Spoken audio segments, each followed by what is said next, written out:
Marco Pierre White calls this dish disgusting, so why on earth am I doing this dessert?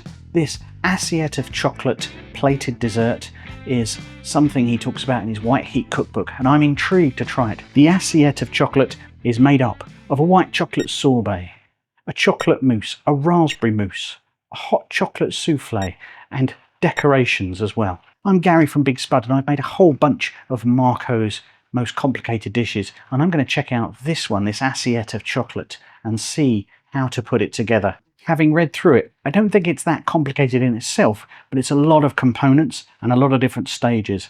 I've made lots of his recipes before, and I've often said the ones in his books talk about how clearly need a brigade to put it all together. Well, I don't have that, it's just me, so I'm going to need to work smart and put everything in stages. I have looked at the recipes, combined things, and made a few tweaks to make life a little easier for ourselves.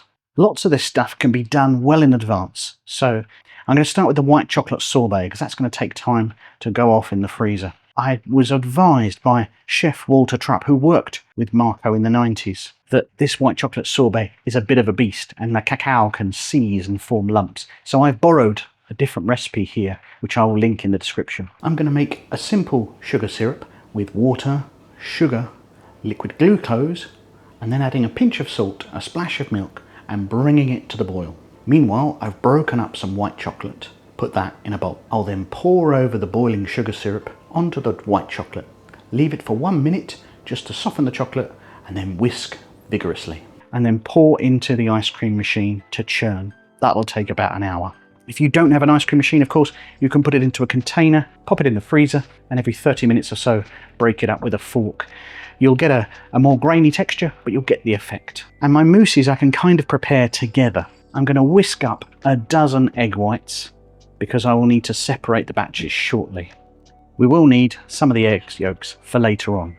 For the raspberry mousse, I'm boiling raspberries, water and sugar together and reducing them by a third, passing it through a sieve to take out the pips. Then, with some leaf gelatin, transparent sheets like this, but for best results, soak it in water for 10 or so minutes just to soften it up. Squeeze off the excess water before adding to your dessert. Mixing that through to give it a more set, firm texture. I'm then going to fold through half of my egg whites, and then folding through some whipped cream, some cream that's been whipped to soft peaks. Marco recommends then lining trays with cling film. Well, I've got a bunch of silicone moulds lying around. If you'd like to try any of these, I've got some links in the description you can have a look at yourself.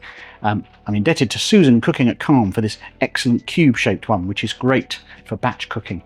But anyway, I'm using these silicone moulds so that it's easy to pop out the mousses when they're done, fingers crossed. And then for the chocolate mousse, very similar. I'm melting down some chocolate and butter, and then work through the other half of my egg whites,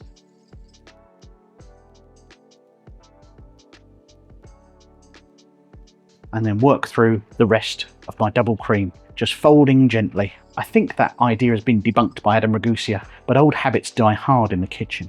And for my chocolate decorations, I'm melting some dark and white chocolate. And then in a tray, lined with a silicone mat, and then acetate sheets for cooking. I'm then going to paint on white chocolate and dark chocolate.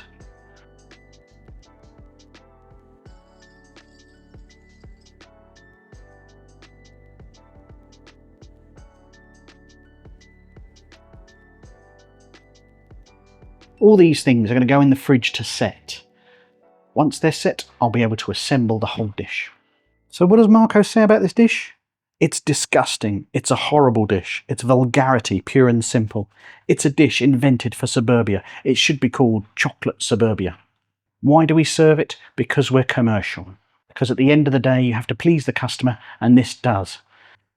What typical disdain of Marco of his actual customer, and he's only doing it because he knows people want a chocolate dessert at the end of a meal. I don't know what that says about him. Maybe that he'd just like to do his lemon tart and leave it at that. He's very famous for it. He gushes, in fact, in White Heat about how much he enjoys the lemon tart and how every kitchen should have a lemon tart on the menu. But this chocolate dessert he seems to hate. It's not clear how much of this he came up with by himself. He's not regarded as a pastry chef. He has many, many accolades and are clearly highly skilled. But as with many chefs, pastry is, if it's not their specialty, they kind of leave it to that team to look after. I'm sure he had the guiding hand over it and certainly tasted it, but maybe it's not his baby after all.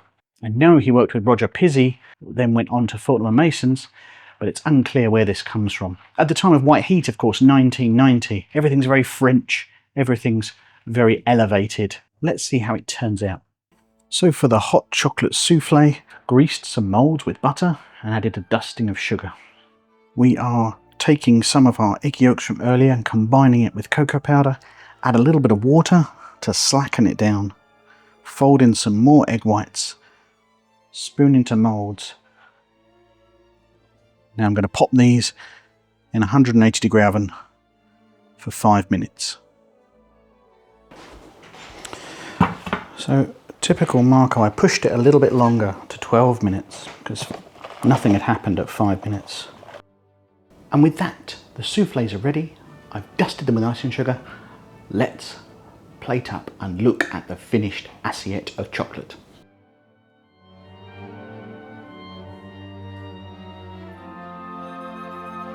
So we have our finished Marco Pierre White set of desserts, but here's a chocolate mousse. Nice, light, airy, rich with chocolate. The raspberry, nice and fruity. Raspberry flavour could be stronger. And the white chocolate sorbet, that's really tasty. Soft and delicious, very sweet. You might even say it's vulgar. And then finally our souffle, just check in the middle, slightly liquid in the middle, but well set around. That's good, but I would say lacking in sweetness. So some very tasty things, and for me doing it by myself, about 3 hours work between all the different stages and letting them set and coming back and all sorts. Would I do it again? No. There are elements I would. I think the souffle recipe is a bust. I think the sorbet is really good, but that wasn't actually his recipe to begin with. And the mousses are good. This is just a way for a restaurant to show off at the end of a meal. And it remains incredibly difficult to do solo in terms of time, and particularly with desserts that have got melting elements and hot elements that need to be served all at the same time. Very, very challenging. But yet another fascinating insight, watching and reading White Heat, seeing what's going on, and exactly where Marco was at that point in his life. Is it an absolute knockout? No, but it's a really good idea of what he thought his diners wanted at that time. I hope you've enjoyed that. I've been Gary from Spud. I think you'll really like this recipe up here, which follows on really nicely from this one, and I will catch you next time.